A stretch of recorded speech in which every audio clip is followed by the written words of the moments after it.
We are extremely fortunate to have Professor Rohan D'Souza amongst us today. Before we begin, we would like our speaker, chair, and our teachers to offer flowers to the poet Rabindranath Tagore and inaugurate the seminar.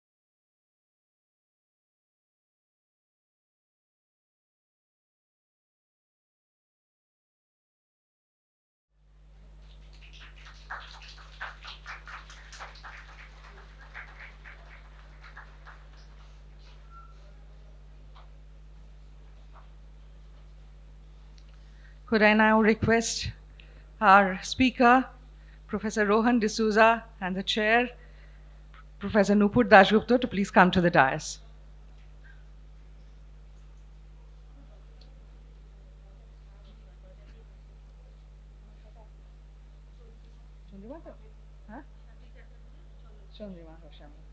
ঠিক আছে।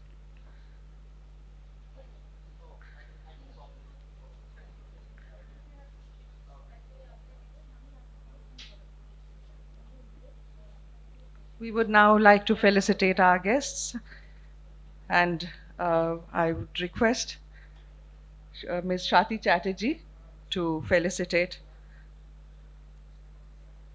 Professor Nupur Dasgupta.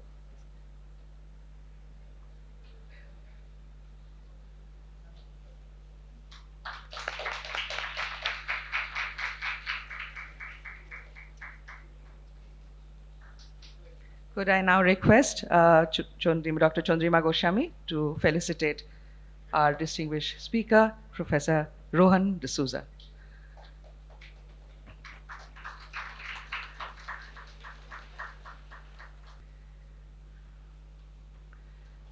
Just a few words introducing our speaker and chair, though they need no introduction. It's an honor for us to have them here today.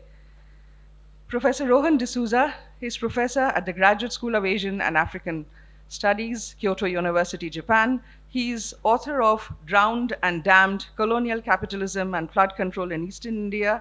His edited books include The British Empire and the Natural World, Environmental Encounters in South Asia, and Environment, Technology and Development, Critical and Subversive Essays.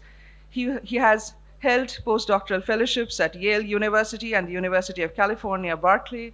He was also a senior research associate at the Center for World Environmental History, University of Sussex, and visiting fellow at the Resources Management Asia Pacific, Australian National University. Dr. D'Souza was recently awarded, I know, it was not very recent, but Dr. D'Souza was awarded the short-term chair at the University of Tokyo, Japan, as visiting professor at Contemporary Indian Studies by the Indian Council of Cultural Relations.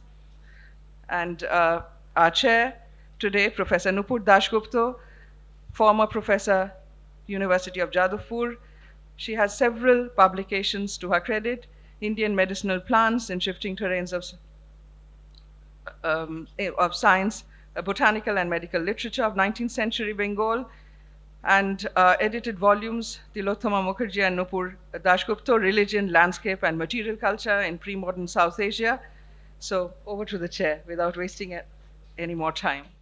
So yes, thank you very much. I feel very, very grateful to you all in the Department of History and Department of Environmental Studies, Rabindra Bharati University, for inviting me to this very special occasion and this wonderful talk to be delivered by Professor Rohan D'Souza. Indeed, the subject of the talk is very close to all our heart. We had a recent seminar on this particular theme, and I'm really very happy to see that it's being extended today. and that many of the students here would have a fresh opportunity to look back on a particular theme that is very important for us to understand, those who are really doing history of science or even history of knowledge in the context of colonial and even post-colonial India. So without further ado, I would really invite Professor Rohan D'Souza to kind of deliver his talks. I will go down to just a bit. Good morning, everyone. And I would just very quickly say thank you so much for this honor. I'm always really humbled when I come here and I get invited and given some sort of privilege to talk to all the young students. So today, the topic, as you can see, is a relook at Professor Deepak Kumar's book. It is now 30 years old. And of course, there are many reasons why we should talk about it. But I would like to say that I believe that I can add something new to how this book has been understood, both by scholars and by Professor Deepak himself. Yeah. But I want to go off script for a few minutes because I want to talk about something that is linked to what I will be discussing, but something I want you to reflect on also. I'm coming from Delhi, and a lot of my friends are middle class, which includes me. And interestingly, one of the discussion pieces in many of our meetings was about the Mahakumbh. And the discussions were something like this. Most of my friends were telling me that all their support staff, that is, for example, the domestic help, the people who wash the dishes, who clean their floors, all of them had been very keen to get permission to go for the Mahakumbh. And many of my friends, almost sometimes, not grudgingly, but they had schedules to maintain, but mostly they took it upon themselves to say, yes, please go. And many of them did go and they came back. But it struck me that what if the same people, support staff, said that I want to go for a science festival, I want to go to a museum, I want to listen to a lecture on Einstein. Would you have given them leave? It's a good question, yeah? Especially because we would be wondering, it's fair to understand that. Some people would, many of them, my middle class friends would argue, oh, they don't understand science, they understand religion. They understand spirituality, but they're not going to discuss Einstein or go to a science museum or a science festival. Now, this is a very interesting response because this is exactly how the British conceptualized spiritual India. They're not fit for science. Yeah? And strangely, we seem to be asking the same questions 70 years after independence, by also deciding who should do science. A young student in the college, a professional, someone who is generally well off, but we don't think that people who are marginal or disempowered or in occupations that we would be considering extremely low paying and basic, that they would have any interest in science, right? So you get a very interesting situation here where you can get a projection of the colonial understanding of South Asia, but this time between India's middle classes and the last swathe of their domestic support staff. Yeah? Even though every one of us knows that many of the tasks that they do are very vital, very important, and very profound. Yeah. So I'm going to leave you with that thought that who should do science are people who are more marginalized, who are more disempowered, who lack resources, are they more amenable to religion and spirituality? Yeah. And the really people with the muscle, money, power should do science. Yeah. So just keep that in your thought as I now decide to re-look at Professor Deepak Kumar's book. All right. So the title is it possible to talk of colonial science? And it's in quotes. It's from Deepak Kumar's book, the first introduction itself. And I'm going to argue slightly differently. But let me first say that if we describe an academic monograph as a classic or a blockbuster because its intellectual significance and disciplinary contribution keeps growing through the years, then Science and the Raj will certainly find a place in such a list. There's no doubt about it. Since its publication in 1995 and with the revised edition in 2006, I believe, and this is my argument, the monograph increasingly appears to be freeing itself from the intellectual grip of the author. I don't think Professor Deepak Kumar controls Science and the Raj as his text anymore. That's the argument I'm going to make. And upon being freed, the book has acquired a life of its own. All right? So, this is what I'm going to suggest. Science and the Raj today is less about reminding us how modern science and technology emerged in South Asia, chiefly as a Western or European colonial project. Rather, colonial science became a defining ingredient, this is my argument, in the making of the idea of India as a modern nation. So colonial science, I will be intending to suggest, is really crucial to making the idea of India as a modern nation. All right? This shift, in fact, marks the difference between the 1995 to the 2006 revised edition. So this is the big claim that I will be trying to make. That is to say that it's not only about the battles between colonial society and Western science, but really how colonial science becomes critical to emerging as a modern Indian nation. All right? So let's see how I go there. But before that, it's always important to establish a context. Some of you, if not all of you, might be very familiar with this drawing. At one point, this was one of the most dangerous drawings in all of Europe, yeah, because it suggested that the sun was at the center of the universe, yeah, and that the planet was only one amongst many that were revolving around the sun, which is completely in contrast to what the church argued, that the earth was at the center of the universe and the sun, moon, and everyone was revolving around it. And this was, of course, Copernicus. In fact, he was so scared of his realization that he released his book only in 1543, just as he lay dying. And he had good reason, because in 1600, Giordano Bruno, who repeated the same, oh, I've forgotten to, I'm so sorry. I completely forgot. Okay, I'm just getting old. All right. So, okay, I'll stay aligned. Okay.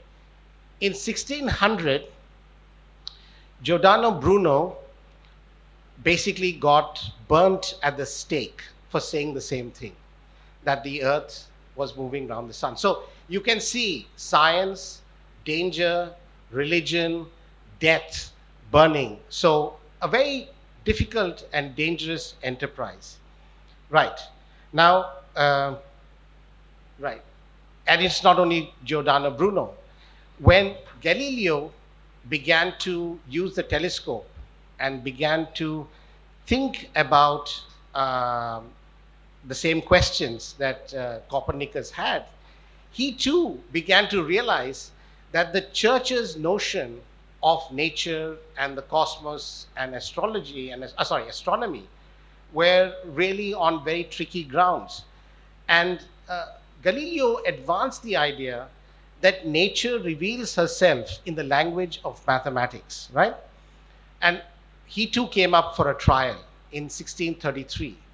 And in that trial, Galileo knew that if he insisted that the earth moved around the sun, he would meet the fate of Giordano Bruno. And so he recanted, he apologized, and yet, despite the apology, he said, it's all true what you're saying, the sun moves around the earth, and yet it moves. It's a very famous statement of kind of a resistance to the idea that he accepts what you're saying because you're powerful, but the truth is elsewhere. All right. It all goes all the way to Newton, who finally in 1687 offered the first mathematically precise theory of gravity. For the first time, mathematically, it could be explained that if the earth is moving, we are not falling off. Yeah, a very significant milestone. And this is considered the standard script of the emergence of the scientific revolution and modern science. Modern science, if one was to put it in a very simple way, modern science is nothing but the realization that the earth moves round the sun. And you need the mathematics, you need theories, you need evidence, you need proof, and you need a different way of thinking about the natural world. All right. So now the point here is this. How do you explain modern science? I'm going to put forward one of the most simplistic there's been a lot of revisions of what is modern science, the scientific revolution, and so on and so forth. But one of the standard explanations is by Alexander Koyré. He says, modern science aims at explaining everything by number, figure, and motion. The mathematization of nature, a victory of Plato over Aristotle. Yeah. So, in a sense, if you were to say, what is the big shift in modern science and why pre-modern or ancient science is not the same? Modern science embraces mathematics as a very defining way of explaining how the world works. All right, and there are many writings on that subject. I won't belabor the point. But I want to underline something. I'll come to. I'm not trying to get us lost in what I'm trying to say, but I'll come to Deepak Kumar's book in a short while. What is very important to understand in this is that the word revolution. Prior to the modern science, the word revolution meant recurrence. You came back, everything returned in a circle. There was no change or progress that moved indefinitely. Yeah? So the idea of the revolution as a radical and irreversible reordering developed together with linear, unilinear conception of time. In this newer conception, revolution was not recurrence, but its reverse, the bringing about of a new state of affairs that the world had never witnessed before and might never witness again. Roughly saying that science pursues radical change. It, unlike tradition, which argues for continuity, science, embracing modern science, is always arguing for change. Yeah? There is nothing to return to. There is only another place to move forward to. All right? So this is a very big shift in the way the world was beginning to rethink itself. All right. But I want to take a slight shift. I don't know, maybe perhaps most of you might not be familiar with Immanuel Kant. His readings are very dense. I personally cannot read him directly. But there was another revolution, a social cultural revolution that is equally important. And I would really urge you, even if you're trying to, you might find this very boring and a moment to sleep, to just listen for the next 5 minutes. So this is what Kant offers us as an understanding of what modern science did to Europe. Okay. He wrote an essay in 1784 completely readable. It's a magazine. It's called the Berlin Monthly. It's a short article. In that, he tried to explain what is enlightenment. When you say someone, I am modern, what does it mean to be modern? And here is where Kant offers a very compelling definition of what it is to be modern. He says, enlightenment is the human being's emergence from his self-imposed immaturity. Enlightenment is the human being's emergence from his self-imposed immaturity. What he's roughly saying here is that we need not accept authority anymore. You can question the priest, you can question science, and you have to think for yourself. The modern man, modern human, the modern person is obliged to think for themselves. Okay? And the word he uses is supere ode, which is dare to be wise or dare to think.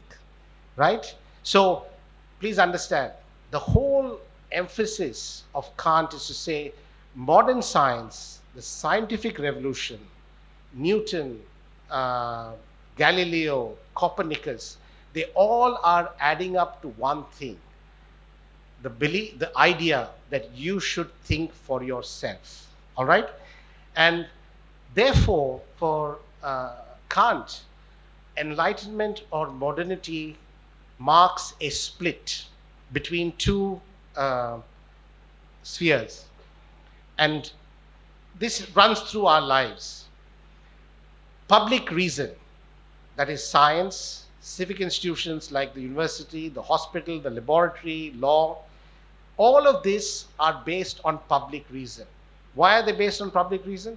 They're based on public reason because you can question, you can challenge, you can criticize, you can debate, all right?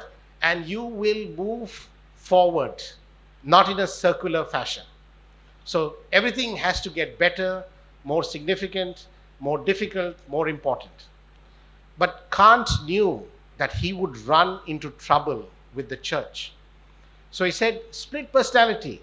You have public reason, which is based on freedom and democracy, where everyone and everything is questioned, but you also have private belief.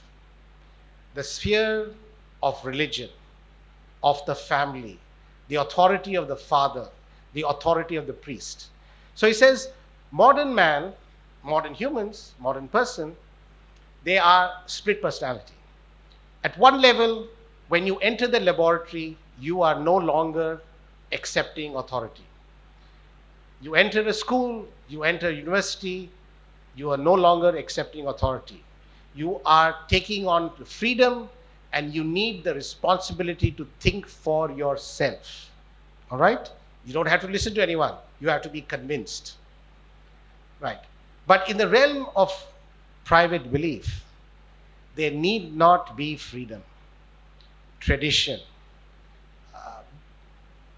culture, acceptance of the past, etc., etc. So Kant, in some ways, offers modern science a way out. Says modern science does not have to annihilate religion. It's just that the boundary has to be drawn.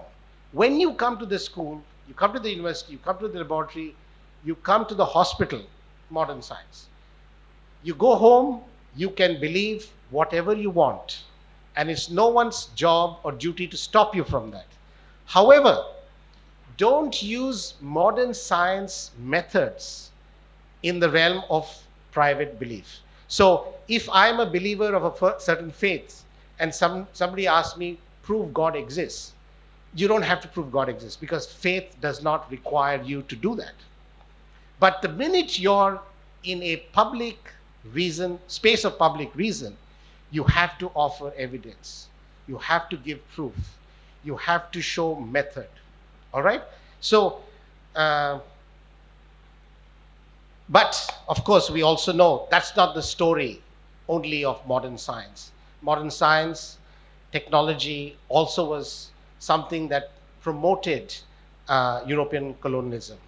It became a source of power, several tools.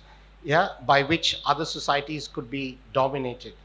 And India um, actually saw modern science and technology through the eyes and the history of Western colonialism. Yeah, it was not it was not the public reason of freedom of Immanuel Kant. It was actually stories of domination, exploitation, resistance, famines, plunder, drought, deindustrialization. Well, not drought exactly, but the the and most people in India probably saw modernity as a double-edged sword, that it seemed to give benefits, but it also was a violent force. Yeah, and so uh, um, you would also understand colonialism as a very profound transformation of the social and cultural worlds of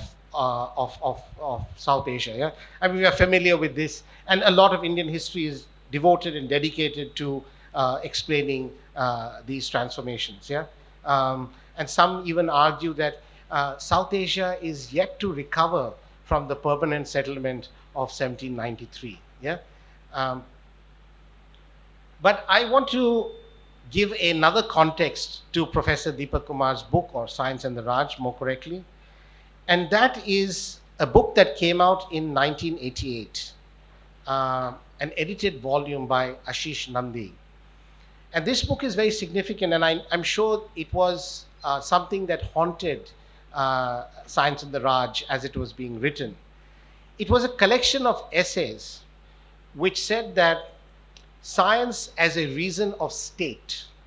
So Ashish Nandi at some point writes in the introduction, may the sources, offering a doubt, may the sources of violence not lie partly in the nature of science itself? Is there something in modern science itself which makes it a human enterprise particularly open to co-optation by the powerful and the wealthy? Yeah? Is science something that is particularly open to the co-optation of the powerful and the wealthy? It seems that religion is left for the poor. Science was put to the use of the colonial state. The state was not put to the use of science, put to the use of science. Yeah? That's what he ends up saying. The link between science and violence in India has been strengthened by forces within the culture of Indian science. Now, you can see Ashish Nandi is trying to almost suggest, if not almost, I think he's very strongly suggesting that science has the capacity for violence, not the freedom of Immanuel Kant. Modern science has built an inverse relationship with the culture of open politics by producing new forms of secrecy, nuclear technology, for example, centralization, disinformation, and authoritarian organizational structure. So Ashish Nandi is basically writing off the benefits of modern science and technology by seeing in it a danger to all of us, yeah, especially the South. Now, he's not alone.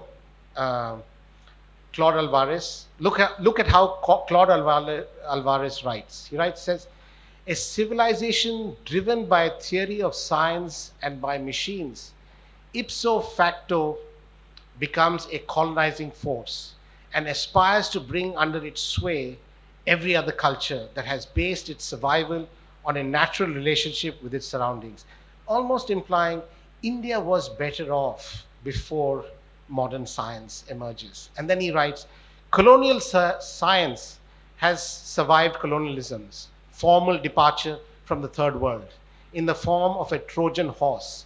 That is to say that the British have left, they have left behind science. Science is the enemy disguised as a gift. That's what he is implying. Look what Shiv Vishwanathan says. The realization that science could encode a structure of domination and violence. The violence of science is not a pathology confined to the fringes.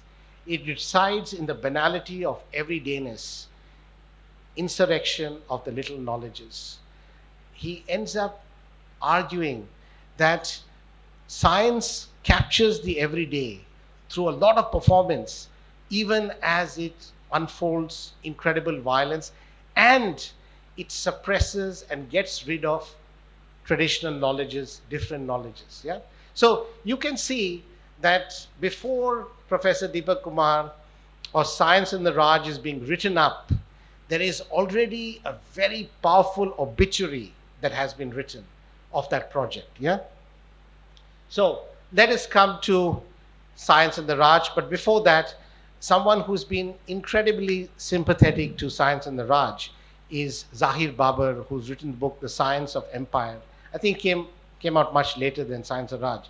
But in a journal article he writes, he's dismissing Ashish Nandi and everyone. He says, what most of these studies share is a valorization of a populist, third worldist, indigenous rhetoric, the pitch of which is inversely related to the empirical evidence at hand. Basically saying Ashish Nandi, Shiv Vishwanathan, Claude Alvarez need to go to the archive. They need to really study these sources more carefully before they pass these very pessimistic judgments. And then he writes about Science in the Raj.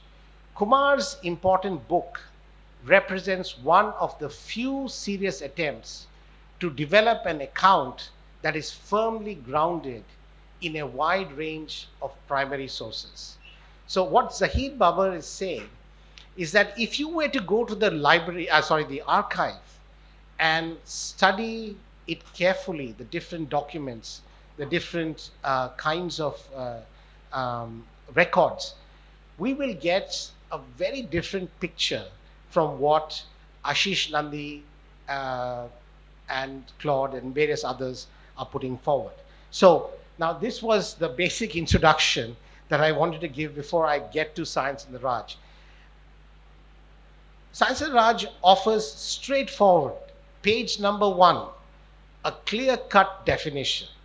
Colonial science can be defined as a dependent science wherein a result-oriented research in applied science heavily supersedes the curiosity-oriented research in pure science. So why is he doing this? One is Deepak Kumar is not trying to give a pessimistic view of science. He's not trying to fall on tradition. But he wants to suggest that there's two different ways of doing science. One is where under colonial rule, it's a dependent science. Everything is about maximizing the power of the colonial state, which is all about exploitation and domination. And there's another kind of science which is driven by curiosity, which is to rethink different imaginations about how the world can be, and could be about development, progress, benefits, and so on and so forth. So he's definitely not in the camp of Ashish Nandi. And on page 15 he says, I consider science to be inextricably woven into the whole fabric of colonialism. Several colonial scientists felt uncomfortable, yet they had to perform a dual role, to serve the colonial and to serve science. He is now rescuing the colonial scientists. He doesn't think all of them are bad people. He doesn't think that we should dismiss them. We should very carefully study them. And if you look at his book, there's two pictures. One is of course, Gandhi, and the second one is of Ronald Ross, who discovers that mosquitoes are responsible for malaria. So Professor Deepak Kumar of Science in the Raj is very clear that you're not going to dismiss science. You're not going to dismiss the colonial scientists. They are someone we have to understand if we can, in a conceptually much more nuanced and sophisticated fashion. All right. So there's more. Colonial science did help to develop what a recent work calls the core culture of imperialism. He's not also going to say that colonial science was all benefit and hunky-dory and good for the people of South Asia. He says, no, they were definitely part of the imperial project. Science education did not fit into the exigency, but science education did not fit into the exigency of the company, Raj.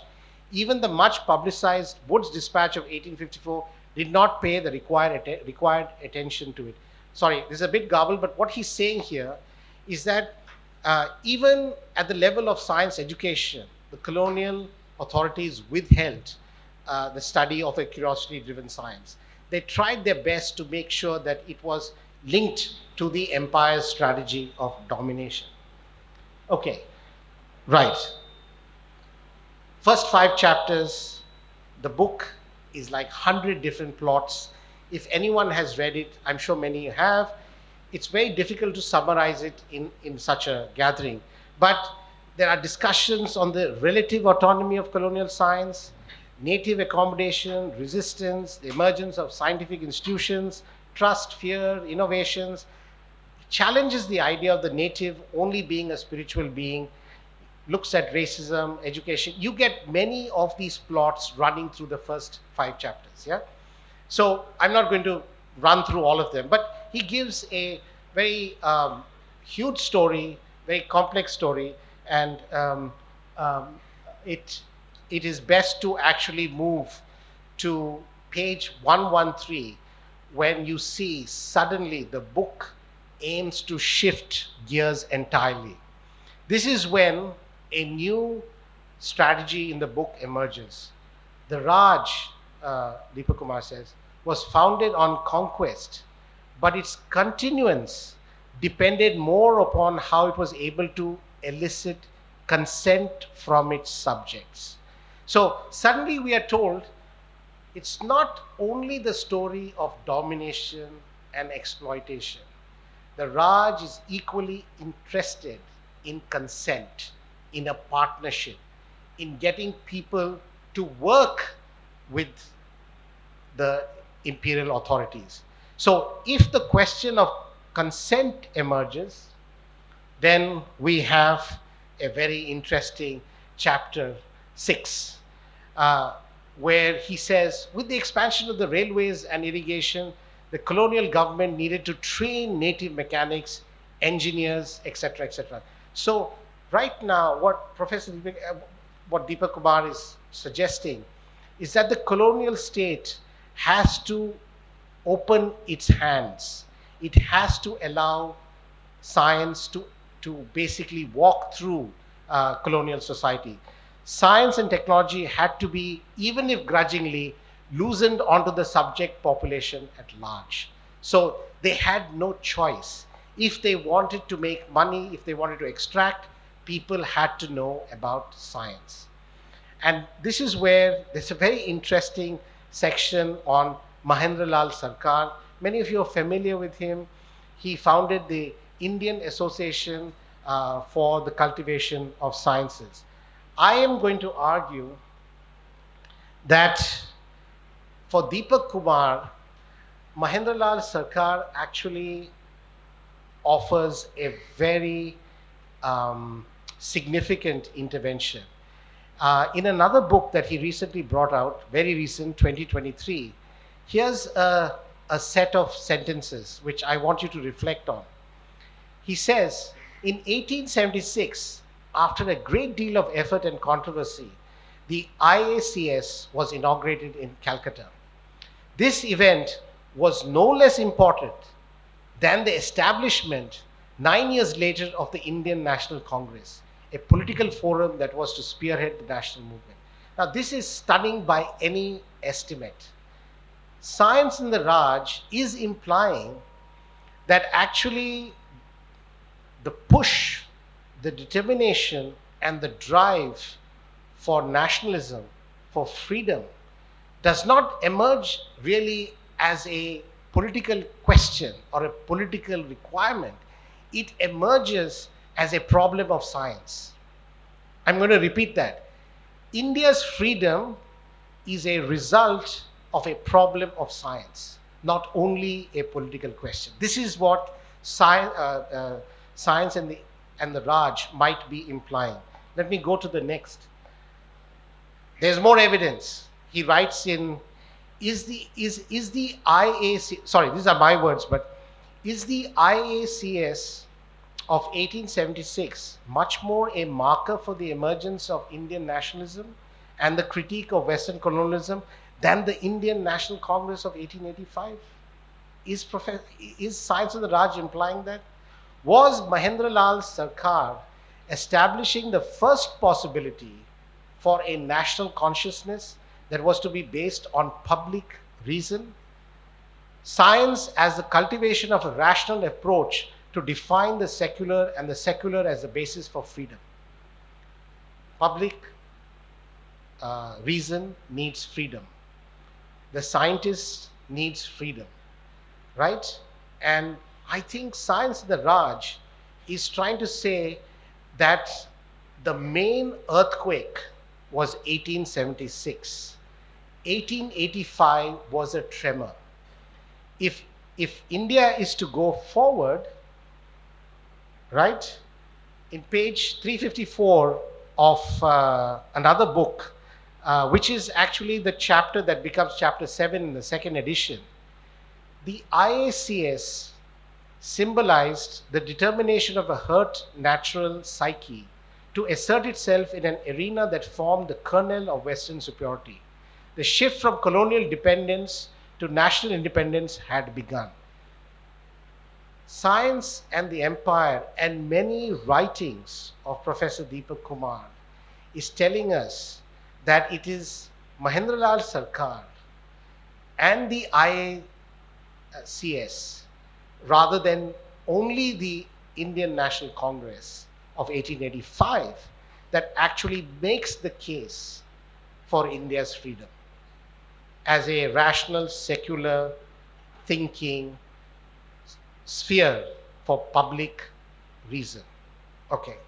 Now, if you go to chapter 7, which is a different version of the version he brings out in Irfan Habib and Dhruv Raina edited Social History of Science, he puts Gandhi, Nehru, and Vishveshwarya and many others along the same lines of A.V. Hill and J.D. Bernal, right?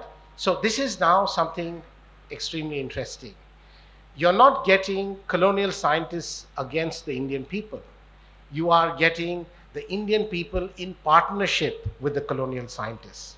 Yeah? And I would argue that in that chapter 7, Science and the Raj, there's interesting discussion of Gandhi, in which he's now trying to locate a new type of science that is emerging from the Indian imagination. And he says it is basically the struggle between the cold logic of science and technology and its critique based on a demand for caution, social accountability, doubt, and to draw upon wisdom.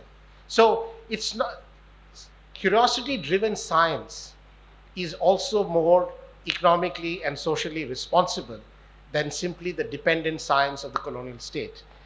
And he then tells us that for Gandhi, he was in search, I mean, this is many writings that show Gandhi to be full of doubt, uncertainty, and confusion on the question of science.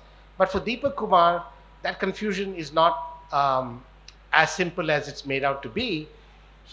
Gandhi was in search of an alternative to modernity and industrialization, a genuine kind of effort, a position that emerged from cultural strength.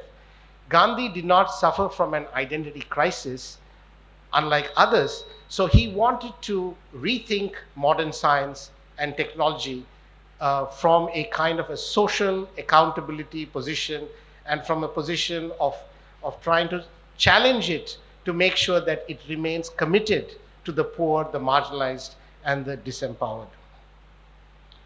Okay, so the chapters shift towards the end. It says, by the 1930s, nationalism had gathered strength. The Indian leaders now vied to raise developmental issues and pressed for a robust embrace of science and technology.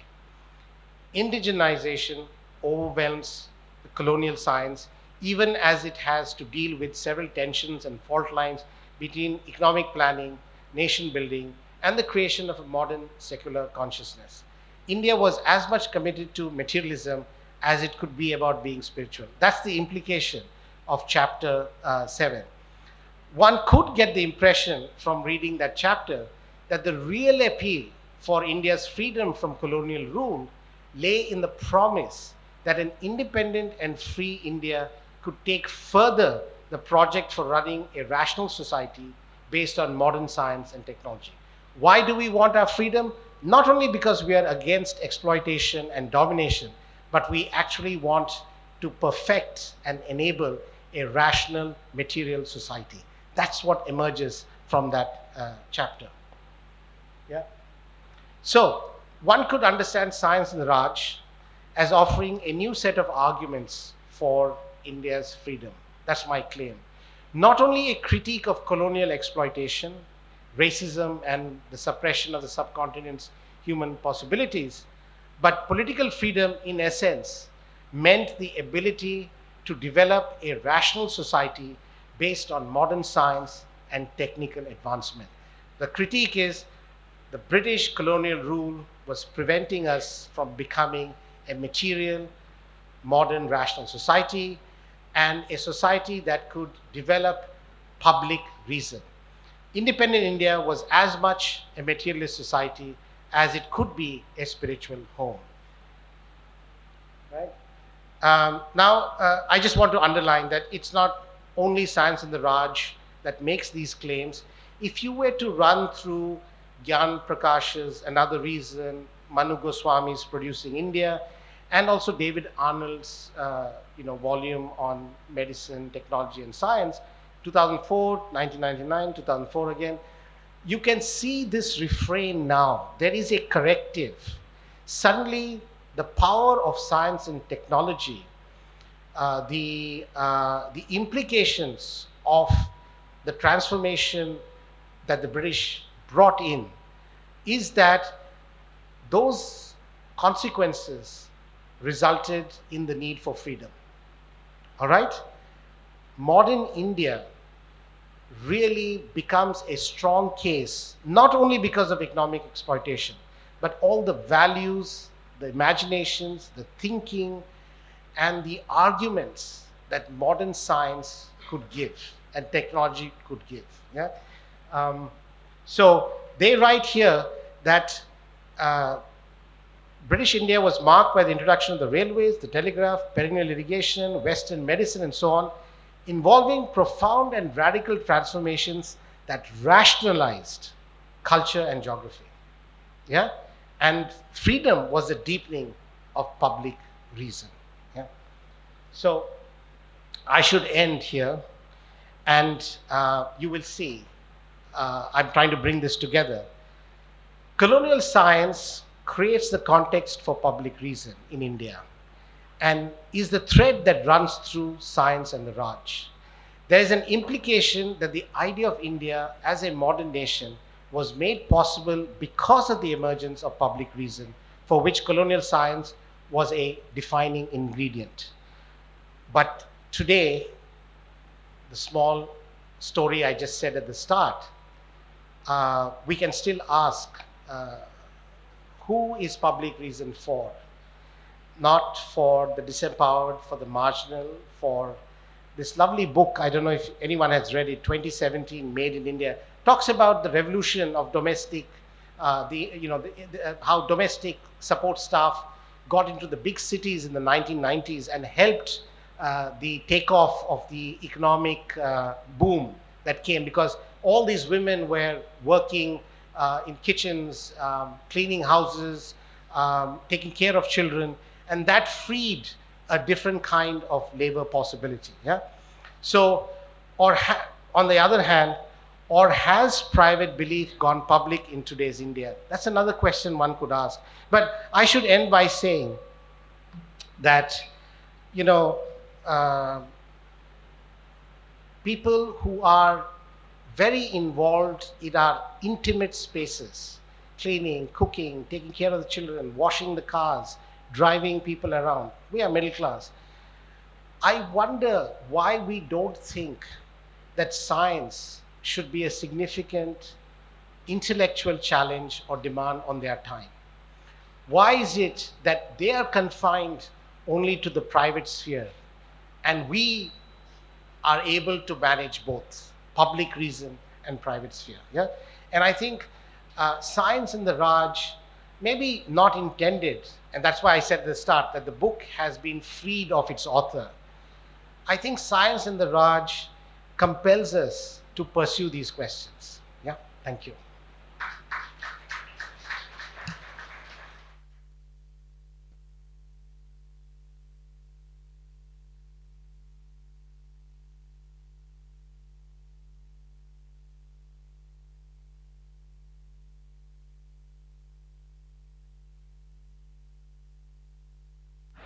Ah, right.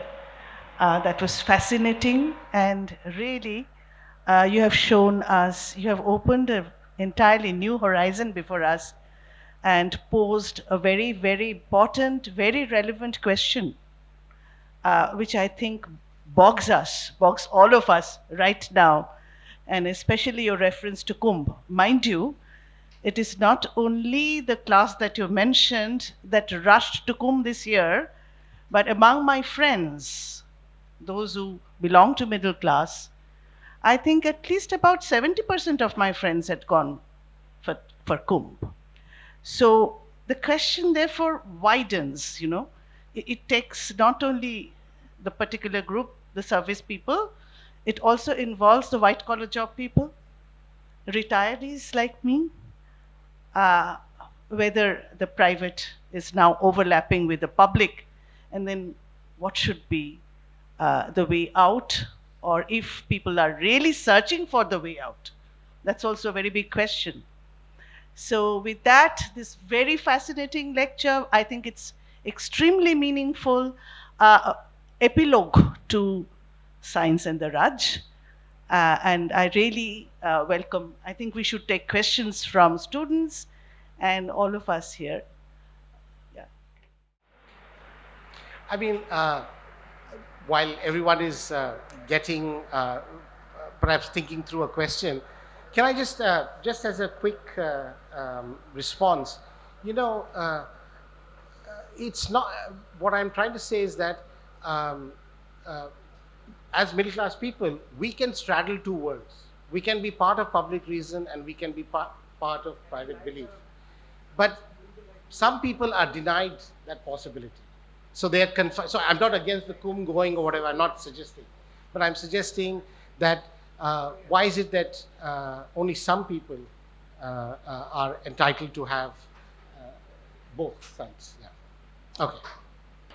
Thank you, Professor, for such an enlightening lecture. So this is Srimoy Ghoshal. I'm coming from Presidency University. So I have a very basic question, that is, as far as we were talking about as far as we were talking about empire and the science, and you mentioned about the very specific and important chapter, which is the resistance and the response, the chapter 7 of the book. So how far can it be, would it be right to mention that the questions that were revolving at that point of time, that whether to embrace science or not, was in a lot of ways was firstly a colonial anxiety, because people were not aware of what these people are. These were alien people. And also there was sort of what Deepesh Chakraborty has mentioned to be a hyper-real Europe, where people did not understand what Europe meant. Right. For them it was only a master, and they were the servants and they had to just serve. So can it be said that it was a colonial anxiety of accepting the Europe, that they did not understand what it was, or it was just a lack of knowledge, or the knowledge that we are talking about?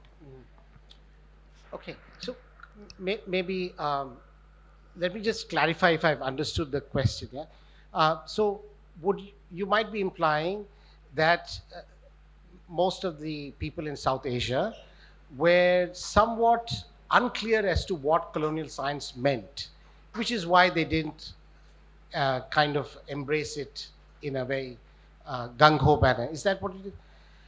Yes, that could be one reason, but perhaps not the only reason. There could be many who would have thought that, look, this is a new way of thinking about the world. Why don't we explore the possibilities that it offers? Yeah, even as they would also see that a great deal of exploitation and their suffering could be tied to the colonial project. Yeah. So that the modernity or colonialism, I would say modernity more correctly, was a double-edged sword. That was not something that was unclear. Yeah. Yeah. But thank you for the question. Yeah. Ma'am, sir, my question is that how should we spread consciousness about on people that uh, in spite of believing science, we should spread in spite of believing religious or spiritual concepts, we should spread science too in marginal people, or among marginal people. Yeah, that's a very good question. Yeah, but I think what we have to understand is that public reason, right, um, has many institutions and infrastructures, right? So if you strengthen them, then of course you create a space for public reason to grow. Yeah. So for example, let me give you in Germany, for example, I forget the town's name, Munich, I think it is Munich. You know, every Saturday, Sunday, all the museums are free. Why? Because they want their citizens to have access to science and technology and to use that occasion to learn. So many families on that day, it's free, it's cheap, it's an outing for the kids, they bring the children to the museums. Yeah. So it is for the state and many other organizations and bodies to create a context for that, right? If you, for example, make science expensive, you make science powerful to learn, science difficult to learn, then obviously you will undermine those spaces. Today, for example, which I'd raised earlier, lots of the support staff, religion is more accessible. Religion is more democratic for them. It meets many of their, thinking curiosities, their ideas, and so on and so forth. Yeah, science does not. So what happens is that they are confined to the space of authority, to the space of private belief.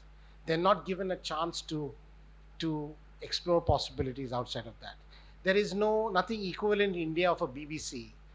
There is no services that actually speaks to them, right? So their marginalization results in the constraining of the ability to walk on two legs: public reason and private belief.